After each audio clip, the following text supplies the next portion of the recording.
Hello mga paps! Good morning! Magandang araw sa inyo. Welcome back na naman sa ating pagbibake ngayon. Oh. Ayan, so ngayong araw mga paps ay gagawa ko ng palaman ng Spanish bread. Yan ngayon ang aking gagawin. Kaya ano pa hinihintay natin mga paps? Umpisa na natin ang paggawa ng Spanish bread palaman. So follow na lang din sa aking Facebook page at sa YouTube channel. So, ayan. Umpisahan na natin, mga paps.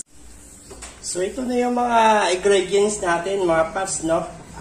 Bali, kalahating kilo ito na breadcrumbs ang ginamit ko dito. So, hinaluan ko lang yung breadcrumbs ng 100 grams na first class na harina.